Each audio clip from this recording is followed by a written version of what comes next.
Wala kaming pinipili. Basta O kahit sinabi sinong mo may... Madagascar, nandyan ba kayo? Oh, Ano kuya? Pag sinabing Madagascar, nandyan ba kayo?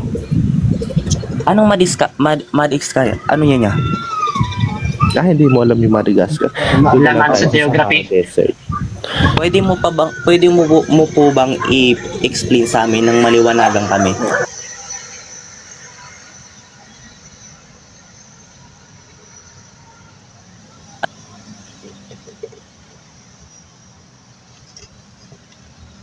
Or hindi. Oo, mga handog ba kayo? Hindi kami handog pero kaanib kami ng Iglesia ni Cristo. Kumbaga Hindi ka nabautismuhan na kami. Ang hirap maniwala kay Livy kasi nagsinungaling na siya. Ikaw, Ay, Ralph. okay. Ito, gusto ko lang sabihin sa iyo Kung Handog ka ba, tatanungin mo ko kung paano ko dumaan sa Iglesia ni Cristo, tanungin mo ko ngayon kung hindi ka pa maniwala sa akin. Ralph, handog ka ba, Ralph? po. Handog ka ba? Opo. Ano yung, para sa'yo, ano yung ginagawa ng mga handog? Ano po, ang handog po kasi, pagpapaano Parehas po, lang sa ginagawa yan. Walang pinagkaiba ang handog sa convert. Kung anong ginagawa ng handog, ginagawa rin ng convert. Walang pinagkakaiba yun. po. Agree ka ba, Ralph, na walang pinagkaibang handog sa convert? Yes. Yes po. Dahil So, po bakit pare-pareho nagkaroon lang kayo po ng kami handog? naglilingkod sa Diyos. Unfair naman In the kasi first yun. place. Ang handog kasi, liwanagin ko lang sa inyo. Ang handog, ibinanganak ka, tapos bata ka pa lang, inilapit ka na sa ministro. Ang convert, mula pagsilang hanggang sa paglaki mo, hindi ka Iglesia ni Cristo. Kumbaga, aanib ka pa lang sa Iglesia ni Cristo. At saka po ang handog, ibig sabihin po, iglesia na ang mga tatay mo at pinanganak ka, ipapanalangin po kayo sa pagkatapos po ng pagsamba ng ministro. Yes. Uncle Nomi na, mga handog daw sila. Ay, si Ralph pala handog. Bigay ko na siya sa'yo. Yes, sige lang bro. Ihahanda ko lang at magtatanong ako about doktrina sa dalawang ito. Sa INC kasi dapat way of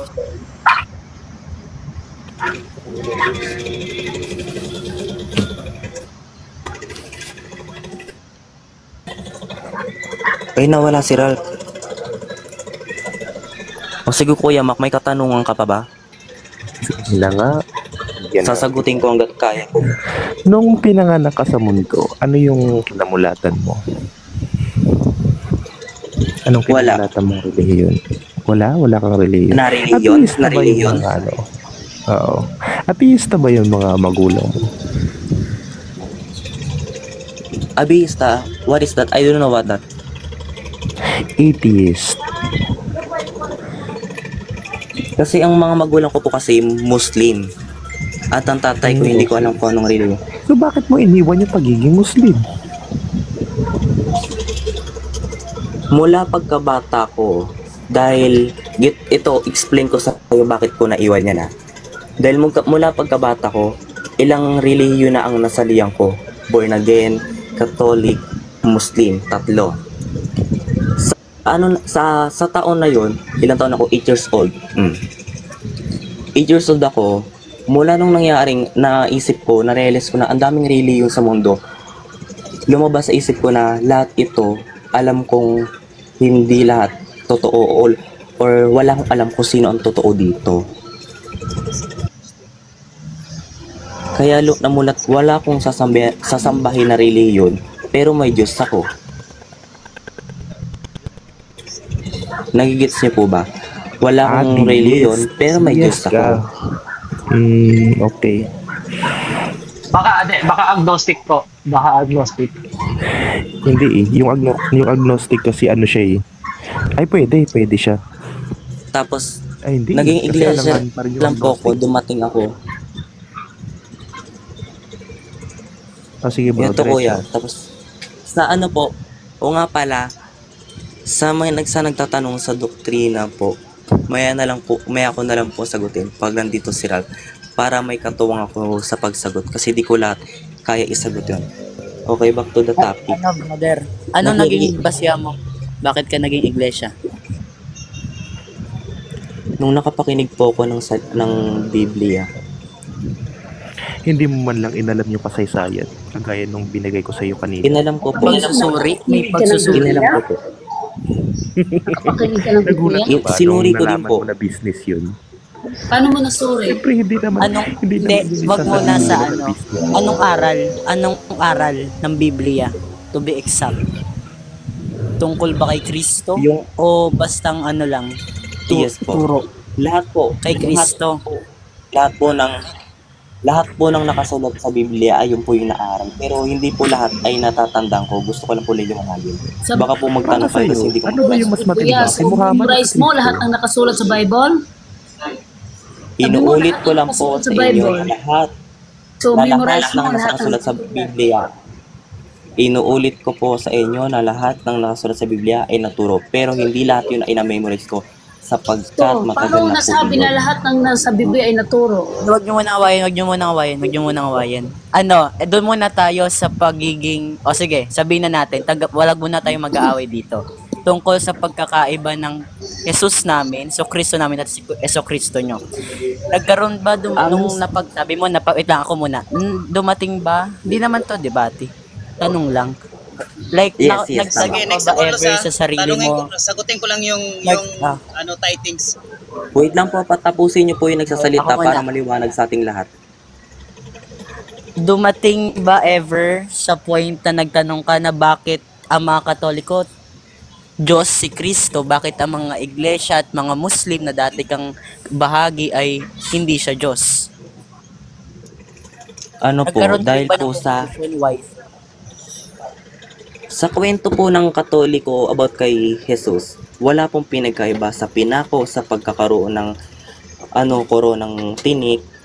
Wala pong pagkakaiba yung kwento nyo sa namulatan naming kwento. Ang iba lang po sa amin ay walang imahe at hindi namin alam ang imahe ni Jesus. I mean, hindi ko sa sinasabi na walang mukha si Jesus ha. Ang sa amin lang, walang nakakita sa amin na mukha ni Jesus. At para sa amin, sinabi ni Jesus na huwag siyang gawan ng kahit anong imahe sa bato, sa kahoy o sa kahit ano na pwede. Alam niyo po ba yung pagkakaiba ng Heso Kristo namin mga Katoliko at Heso Kristo din yung mga iglesia?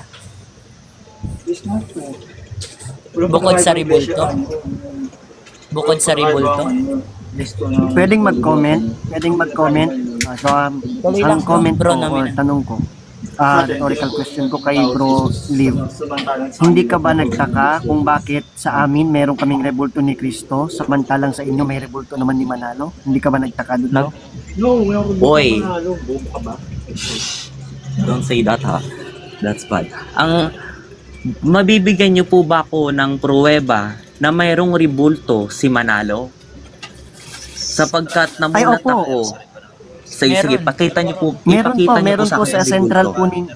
Oo, sa central po ninyo, sinong wala dito yung picture niya. Meron po sa mismong central po ninyo at nasa Kasi, Pasugo din. Na may rebulto si Kung may Captain Spoy ribulto man Manalo. po o gumawa man sila ng ribulto ni Manalo, isa lang pong ibig sabihin yan. Hindi po kami sumasamba sa ribulto, first of all. Ano? Hindi kami sumasamba. Yes. Hindi, wait lang. Pag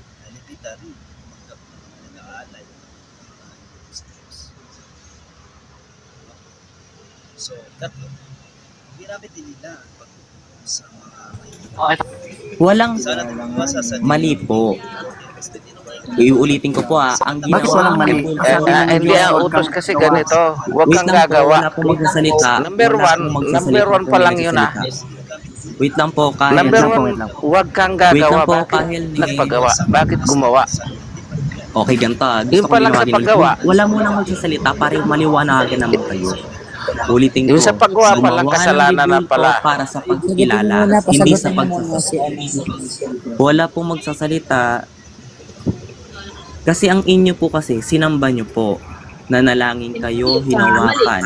Hindi sumasamba. Pinupunasan. Puputulin na kita agad Oo. dyan, Liv, kasi wala kaming sinasambang rebulto. Wala. Ang Katoliko ka panalangin, po ba? hindi yan pagsamba. Katoliko Oo, ka po ba? Katoliko ako, oo. Okay. Katoliko ako. Sige, ipaliwanag niyo po Ngayon, sa akin bakit ang dami po naming nakikita na mayroon pong naniniwala na lumuha ng dugo si Kristo, na lumuluha si Kristo.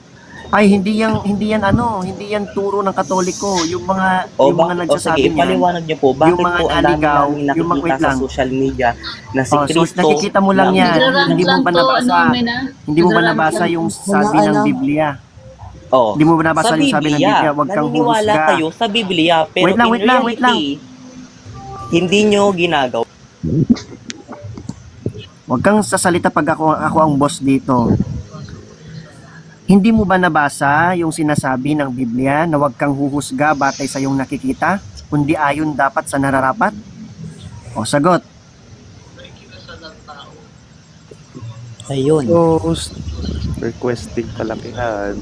Thank you. Kasi wala pong nakalagay sa Catechism of the Catholic Church na sinasabi ng Katoliko na sumamba kayo sa mga rebulto dahil ang rebulto ay representasyon lamang. Hindi po ito ang Diyos namin. Okay po ba yon? Pero Maraming hindi yan yung hindi yan yung Katoliko. natanong ko sa kanya nadadaanan ko lang yan dun sa komento niya kanina patungkol kay Kristo. Sagutin ko Ito lang, yung main na tanong ko sa iyo at mag-unmute ka kapag sasagot ka. sagutin ko lang Lods yung titles Ito yung main na kanina. tanong ko sa iyo, kaya ako napatanong. Ay, sige bro. Kuya Logi ako dito kasi nagsasalita. Hindi, magsagutin Study para natin. mas Okay. magiging okay kayo, no? Para gitna ako. Sagutin ko lang yung kanina, Lods, yung saan ba kasi napupunta sa negosyo, mga ano nila, mga titings nila, abuloy. Pero sasagutin natin ngayon kung saan ba dapat napunta yung mga abuloy natin, no? So ito yung sasagutin natin ngayon. So mag-umpisa tayo dito sa Old Testament, no? So ano bang sabi dito sa Old Testament? No, sino ba yung mga karapatan na maghingi ng mga abuloy, pari ba or yung mga pastor para yung nakikinig sa atin para may idea sila, lalo na po doon sa mga comment section na talagang okay naman yun, hindi natin pinagbawal, no? Okay yun, nagbibigay tayo kasi nga meron tayong sinasabi kasi na kulang sa kaalaman, no? So pero yung puso nila kahit kulang sa kaalaman, para sa puso nila nagbibigay sila ng maayos para sa paglilingkod sa Diyos. Pero kung babasehan natin yung Biblia, Old Testament sa New Testament, dito natin maano kung sino talaga ang karapat-dapat na tumanggap ng mga titles o abuloy, no, para sa mga mananampalataya. So dito, umpisa natin dito sa sa Old Testament, no, sa Lumang Tipan.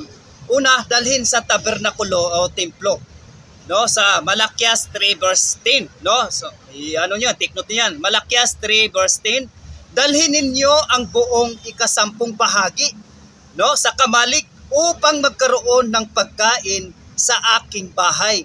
So, ang bahay ng Diyos noon ay ang tabernakulo. Panahon ni Moises ito. At kalaunan ang templo sa Jerusalem, panahon naman ni Solomon. Ikalawa, ibinigay sa mga pari at libita. Take note ha. Ang ikalawa, ibinigay sa mga pari at libita. No? So, mababasa naman natin dito sa Bilang 18 verse 21. Sa mga anak ni Levi. Kuya Karomina, Sakra.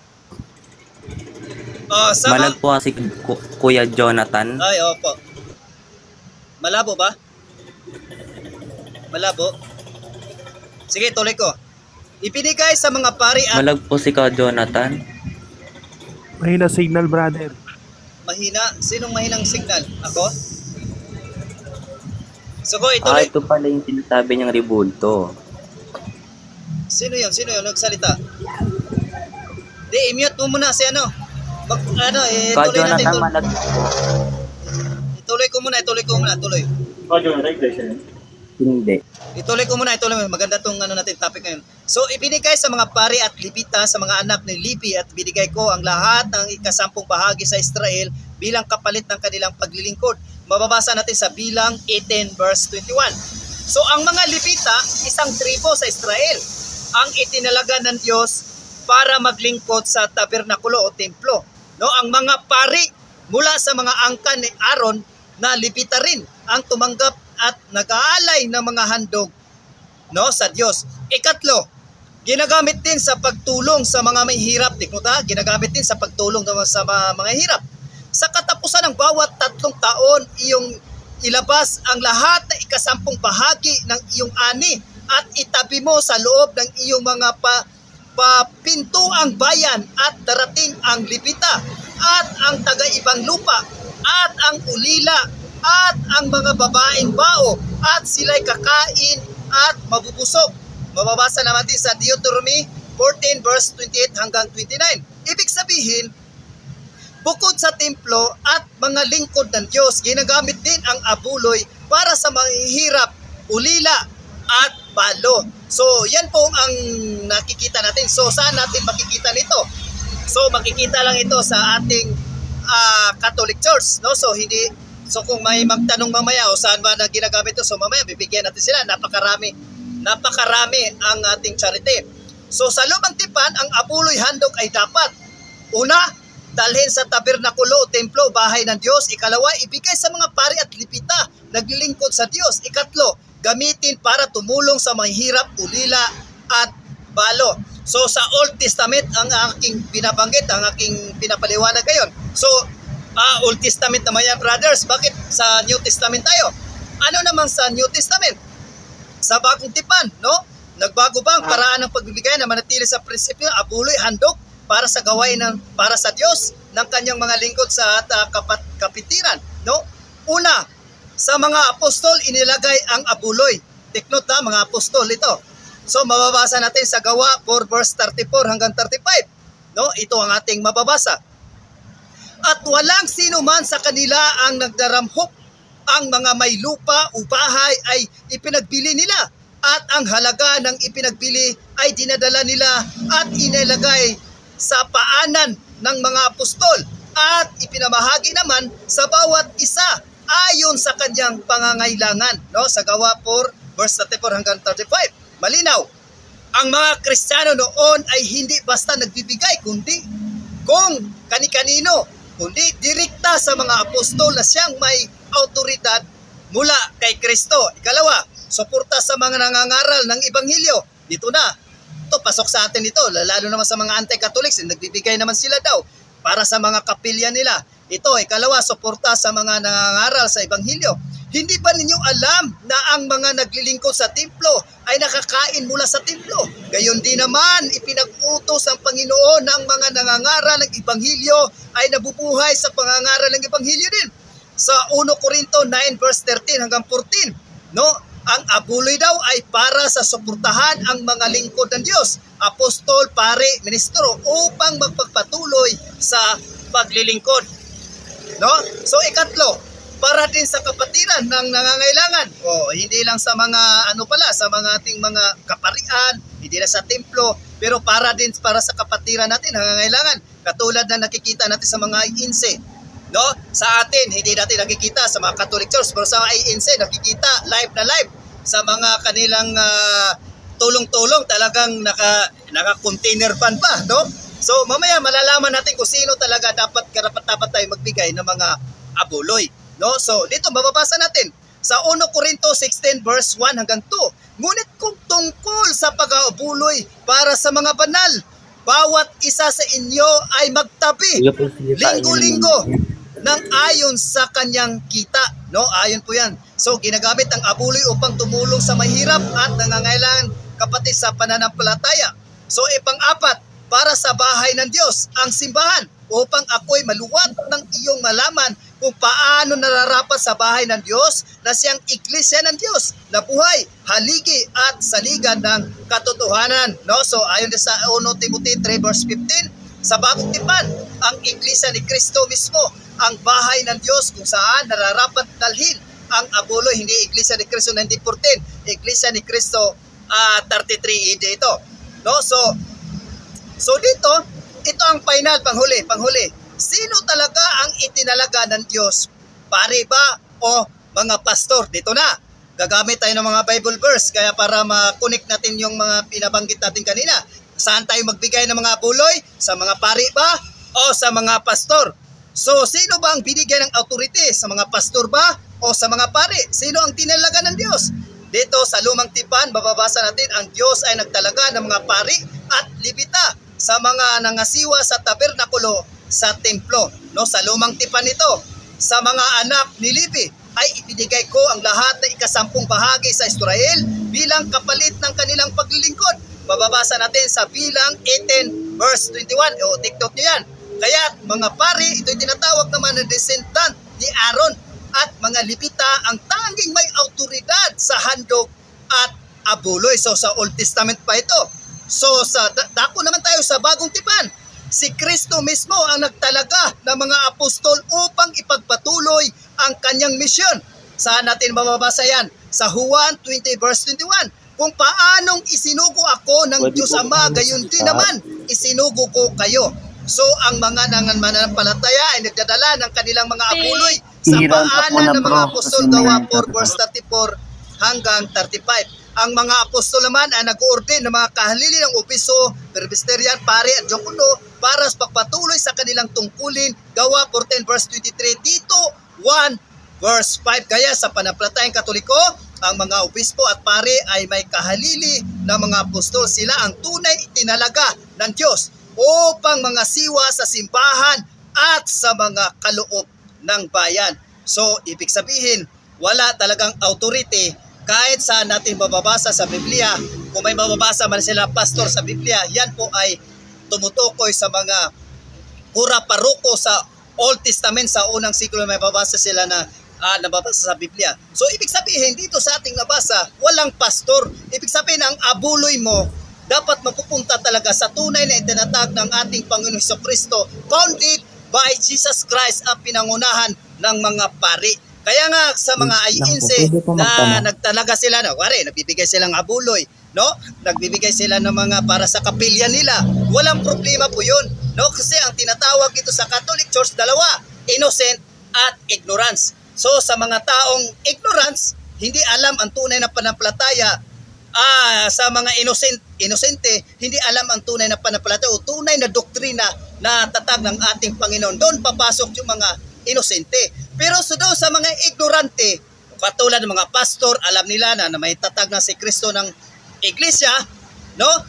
At hindi nila tinanggap yung full knowledge o full doctrine ng ating Panginoong Hesus. Sila ang patatamaan dito, ang mga pastor na nagtuturo na talaga sila daw dapat bigyan ng mga abuloy. So, ang biktima dito, ang biktima dito yung mga followers, yung mga katulad ng mga members ng INC na hindi pa alam ang full doctrine ng turo ng ating Panginoong Hesus. Katulad na lamang dito si Rap INC yata ito no?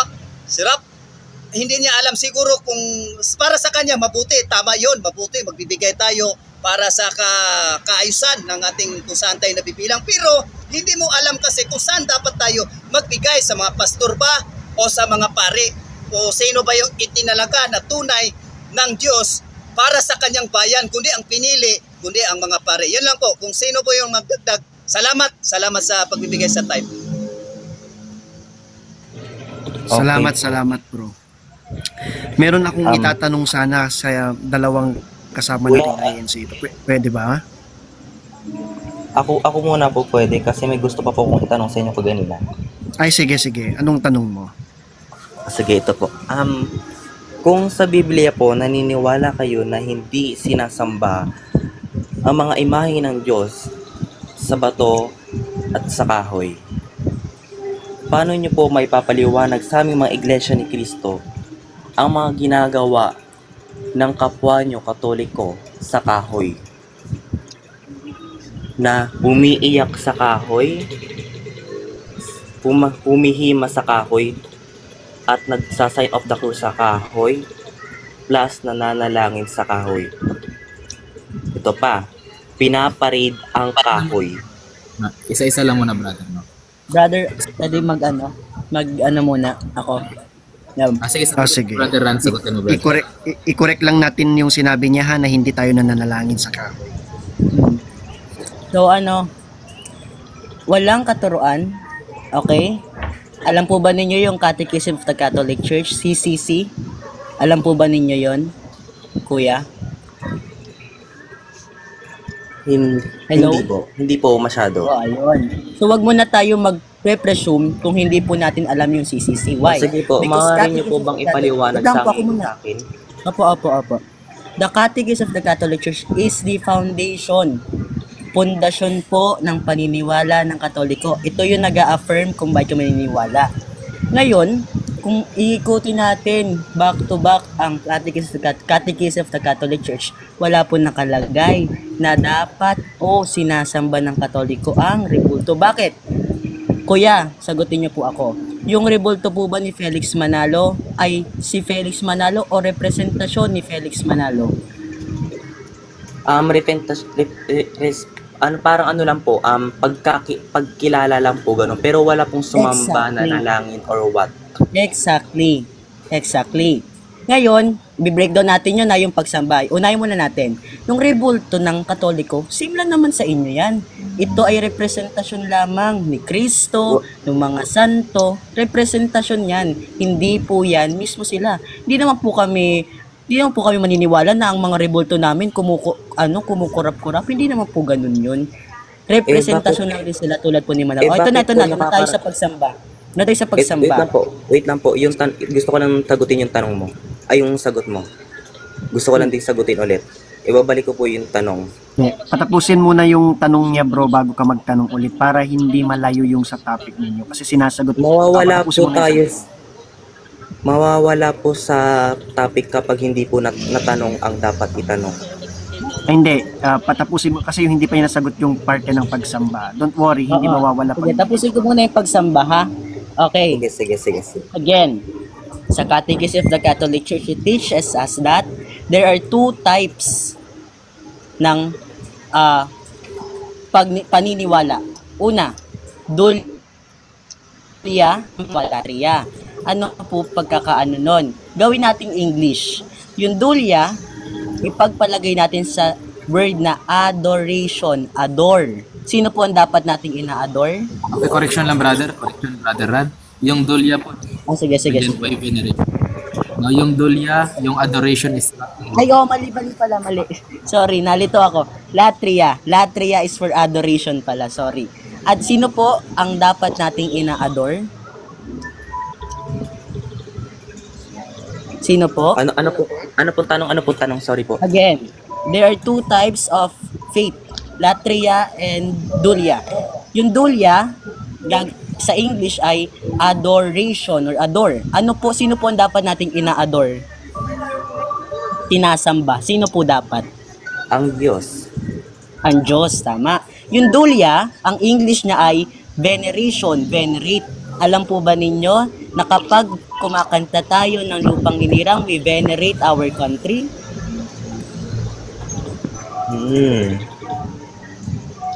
Tama po? Exactly. Ibig sabihin, magkaiba ang dulya sa latria. Sino po ba ang binibigyan ng Katoliko ng latria? Walang iba kundi ang Diyos. Latria. Ngayon meron tayong dulya pa. Ang dulya ay binibigay sa mga banal to venerate what they did in honor and for the glory of God. Dulya. Kaya meron tayong veneration of saints. Kaya bine-venerate natin yung saints. Bakit? Kasi ang mga santo ay nabuhay ng marangal sa harapan ng Diyos. Ngayon, wala po sa katuruan kasi ng mga Katoliko yung maniwala ka kapag naging dugo, lumuha ng dugo ang sa rebulto. Wala po kaming ina-affirm na ganyan. At never nagkaroon ng dogma or doctrine ang simbahang Katolika na paniwalaan namin yung mga ganun. Kasi narinig ko yan sa sinabi nyo kanina. Wala po kaming pinaniniwala ang ganun. Bakit? Kasi alam namin ang rebulto ay representasyon lamang.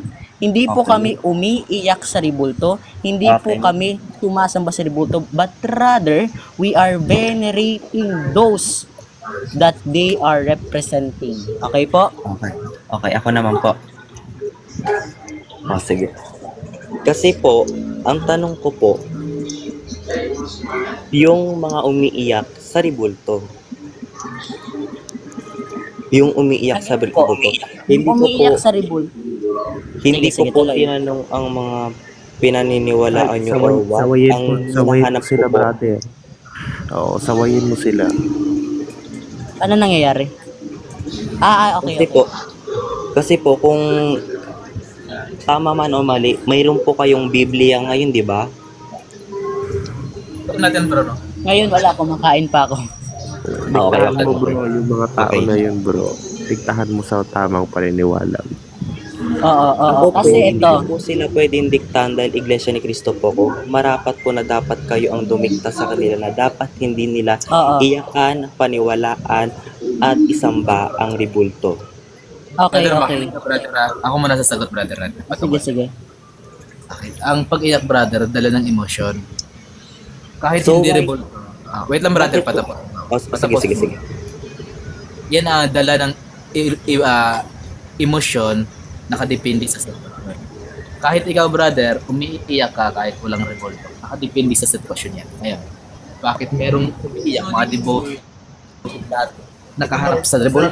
Bumalik ako sa Para pag pupunta ako doon, Commute mo. So, bakit nga ba yung mga ibang devoted Catholic nakaharap sa revolto, umiiyak sila?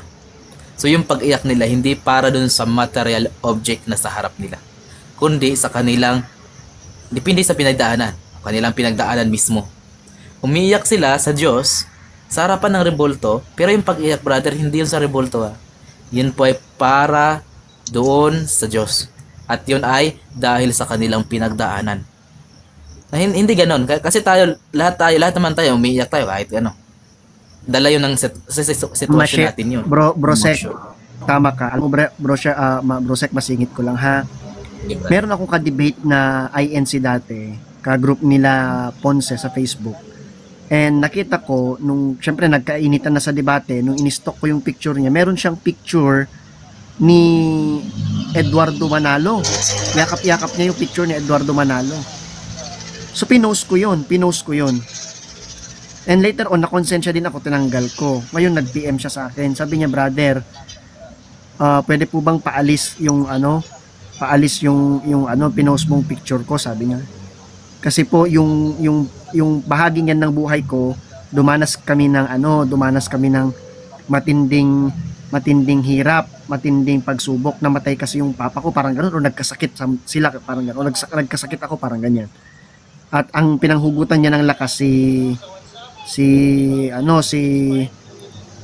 executive minister nila. Kaya yung panahon na yan, yakap-yakap niya yung kanyang larawan. Naka-pictorial pa yun, blue yung background niya. Wait lang, hanapin ko yung conversation namin. Ibig sabihin, Pwede po ba magtanong? Di ba po, yung nakalagay na picture na po yun, parang lang po, ginawa lang po siyang inspiration po. Dahil po, yes, ginawa lang siyang inspiration. Wait lang po. Sabi po ni Ka Eduardo na kahit ano man pong pagsubok ang marating natin sa buhay ay wag na wag po tayong susuko. Exactly. Ganyan din yung sinasabi yung mga saints namin. Kaya ganyan din namin paano sila pahalagahan. Pero walang matinong Katoliko na sasamba sa rebulto, Brad. Tama. Wait lang po. Sige. Dito po, wag po akong pero dito po kasi sa amin, nagtanong po ako dun sa may katungkulan sa Katoliko. Nagtanong po ako kung sinasamba po yung rebulto. Nagsabi po siya ng oo. Nag-ask po ako sa kanya kung ba't sinasamba. Dahil daw po Diyos po. Yun po ang sinabi. Correct me. May mali yun, okay? Kasi ito, aminin natin that every religion has its own flaws. Lahat ng religion may sari-sariling pagkukulang. Lalo na sa dami ng Katoliko, malamang Brother, saglit. aminin ko to sa Catholic. Wait lang po. Aminin ko to sa Catholic that our catechism is not always executed to all people. Kaya nagkakaroon ng pagkakamali. Ngayon, pwede nyo po yung sabihin sa mga kilala nyong Katoliko kung nakikita nyo silang mali na bakit ganito, bakit ganyan. Pwede nyo po silang pagsabihan kung ano man ang nakikita ninyong mali at alam ninyong tama na wala kayong kailangang pagdebatihan. Pwede nyo pong gawin yun. Walang magagalit. Bakit? Kasi of course, lahat nagkakamali.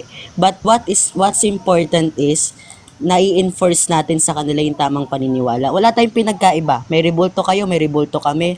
The only thing, ang walang pinagkaiba, you are venerating also what they did. We are also venerating what our saints did. Yun lang yun. Sa akin, ko lang yung magbigay lang ako ng dalawang verse. Sige, dalawa lang to.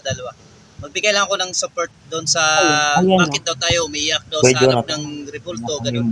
Pero dito sa Joshua 7 verse 6, Si Josue nagpatira pa sa harap ng kabanatipan hanggang sa gabi. No? Hanggang gabi, umiyak siya sa presensya ng Diyos. Pero sa harap ng isang kahon, kaban na gawa ng kahoy at ginto. Pero sa ikalawa, dito sa Hebreo 5 verse 7, si Kristo, si Kristo talaga ito, ay naghahandog ng mga panalangin na may malakas na iyak at luha. So ang pagluha na yun ay panalangin ay tanda ng pusong tapat at hindi kahinaan. Yan lang po. Ano yung sasabihin ni Eliv? Wait lang. Yung walang Wait rebulto? lang po. Sige. Kuya, kung Inano ko po siya. Sabi ko po sa kanya. Wait lang, Eliv, si Ralph muna. Sabi ko po sa kanya, bakit po ang sinasabi po ng ibang Katoliko na may katungkulan din po ay hindi niyo sinasamba si Jesus na pagiging Diyos. Tapos sinabi niya po sa akin, dahil po iba-iba daw po ng paniniwala, Katoliko lang din po naman siya. Mali. Oo. So mali 'yon. Okay? Kung malapit man sa amin, malamang ay pwede kong no? Pero hindi ko rin kasi kakilala. Ayun nga, sinabi ko kanina that our catechism, because of almost 1.4 billion Catholics, hindi siya na-enforce. Alam nyo, maraming pare na kapag nagbibinyag ay nag-lecture sa mga magulang about the catechism. Kasi ang dami po lang mali sa hindi natututunan yung katekismo ng simbahang Katolik. Ang tawag doon, Los, nominal Catholic yun, Los. Ang tawag doon, nominal Catholic.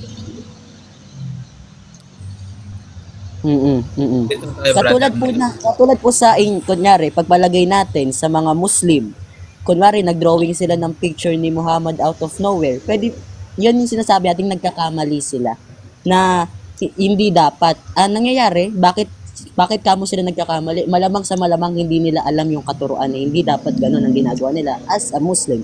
Ganun rin po sa amin, hindi talaga always enforce yung catechism, kaya nagkakamali maraming Katoliko. Kasi brother, ito pa brother, no? Dagdag ko lang. Kapag usapang doktrina at aral tayo, si brother Raf, wag kang mag-base doon sa tao na nakikita mo. Tama. Dapat Kasi doktrina hindi na tayo ng Katoliko. Tama yun, Los. Kanina ko pa dapat i-comment yan eh. Dapat nakapokus ka, doktrina ng Katoliko. Huwag kang mag-aase doon sa mga ginawa ng tao. Doktrina ng Catholic Church. Tama yan, Los. Pusing ko lang. Kaya, kung gusto mong alamin ang doktrina, huwag doon sa tao. Kasi hindi yun ang binasihan ng doktrina namin. Kaming lahat, sa buong mundo, meron kaming iisa na batayan ng pananampalataya. Yun ang tinatawag namin na Catechism of Catholic Church. No, lahat kami dyan nakasandal. Pwede kami, ako, si Nomina, si Brother Jonathan, pwede kaming magkamali. Pero, ang CCC namin hindi magkamali yon. At sino man sa amin ang magkamali o sino man sa amin yung tama, malalaman namin yan kung sinong tama o mali sa pamamagitan ng ultimate source of truth namin. No, yung iglesia na merong deposit of faith na mga doktrina namin yung CCC. Yan bro, ngayon gusto mo umatake sa Catholic teaching, doon tayo sa CCC. Doon ka kumuha ng tanong mo, doon ka magtatanong ka based sa CCC ninyo, bakit ganito? Kasi kung sa tao bro, pwede kong ibalik sa inyo yan.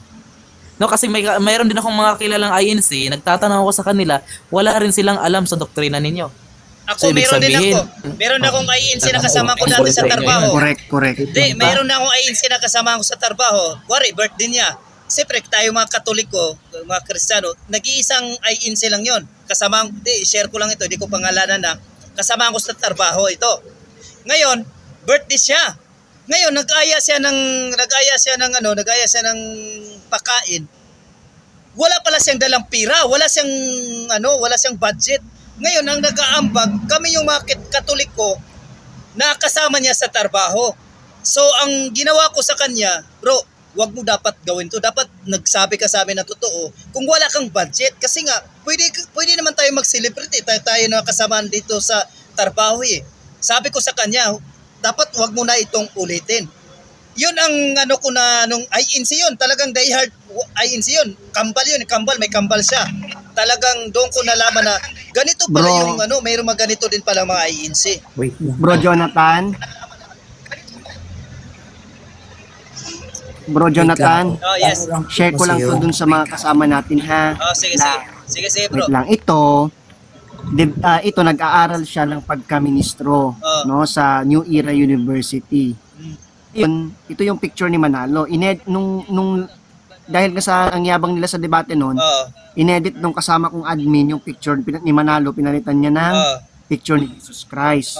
So ang ginawa nitong itong taong to ngayon, ang ginawa niya, nag-PM ngayon siya sa akin. Sabi niya, sir, thank you sa pagpo-post ng picture ko, kumalat na. Sabi niya, parang nagtatampo. Sabi ko, pero hindi po ako galit, Brad, at hindi gagantihan. Sabi niya, bakit ko hawak ang picture ng kay Eduardo?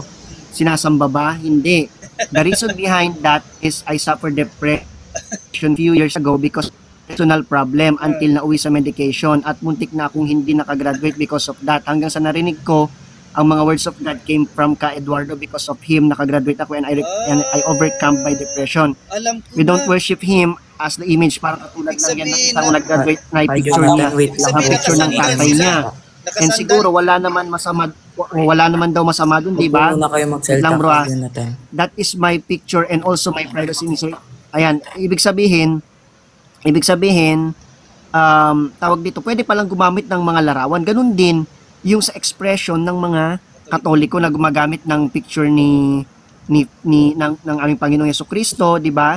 Ganun din yung yung picture, yung ganun din yung paggamit namin. Pwede po magtanong. Kasi narinig namin yung salita ng mga santo, narinig namin yung kanilang, narinig namin yung mga santo namin, yung mga picture nila ay ginagamit din namin para parang kumbaga sila yung inspirasyon din namin. Ganun lang yun.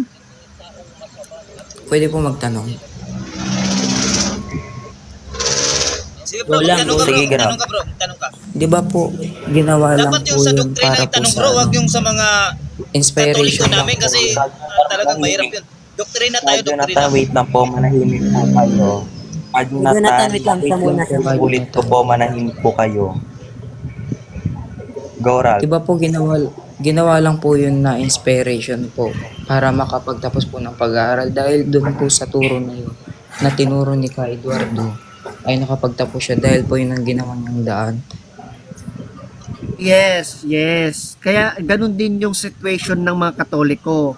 Yun din yung naging inspirasyon nila. Halimbawa, yung si Mama Mary, ganun, o si Nazareno, ganun, yung sinisimbolo nun. Kaya, ang nangyayari ngayon, nagiging emotional sila kapag kasama nila yung larawan or picture nung santo or yung banal. Wala pong problema doon. Kami din po kasi kapag sumasamba, kapag nananalangin po kami, nakakaramdam po kami ng kalungkutan. Sa kalungkutan po, tinadaan din po namin sa iyak. Itanong ko sa iyo, Rap, ano ba yung tunay na pagsamba? Bro Jonathan, siya muna. Bro Jonathan. Itanong ko sa kanya, ano ba yung tunay na pagsamba? Wait lang po kayo, Jonathan, ang kausap ko po sila. Ka Jonathan, pwede po bang manahimik kayo kapag hindi po kayo kausap? Nakakabastos po. Di, nagtanong na ako kasi may pagsamba daw eh. Ano ba yung tunay na pagsamba para sa kanila? Wala pong problema sa pagtatanong, pero pag kami po ang nagganyan po kasi tumatahimik po kami agad. Be respect po sa others na nagsasalita. Sige. Hi Sir X20. Go Ralph. Sige, go Ralph.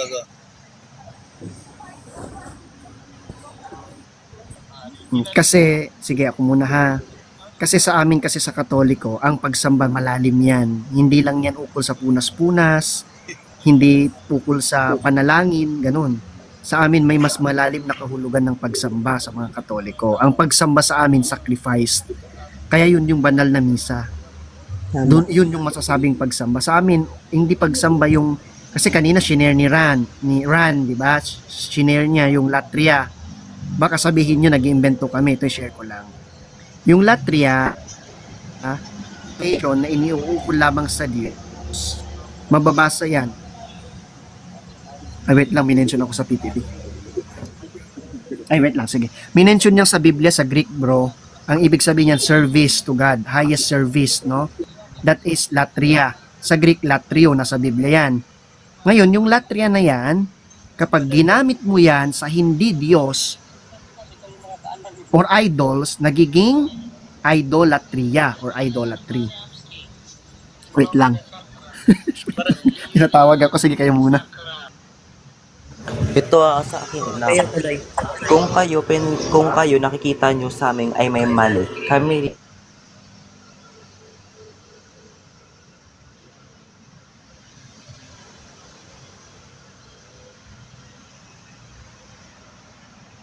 alam naman nating lahat dito ay walang magpapatalo sapagkat magkaiba tayo ng religion. Ipaglalaban namin ang amin at ipaglalaban Alam mo, nyo ang inyo. alam mo, Ralph, wala rin naman kami pakialam sa inyo, ano. Kayo lang naman yung mahilig manilip sa Katoliko na. Liv yun, si Hindi Liv alam. yun, di yun si Ralph. Sino yan? Si Liv. Wala naman kami pakialam sa inyo kung anong gawin nyo kay Felix, no. Dahil una pa, kung kami may pakialam sa inyo, hindi na sana kayo dumami. Dahil alam din naman namin na si Felix Manalo ay galing sa Katoliko. Alam mo ba yon? Galing siya sa Katoliko. So, hinayaan lang si Felix Manalo. So, huwag mong sasabihin na sumasamba kami sa Revolto dahil kayo nga nakikialam eh. Kasi sabi kayo, sumasamba kami sa Revolto na di rin yan nyo naman alam yung doktrina ng Katoliko.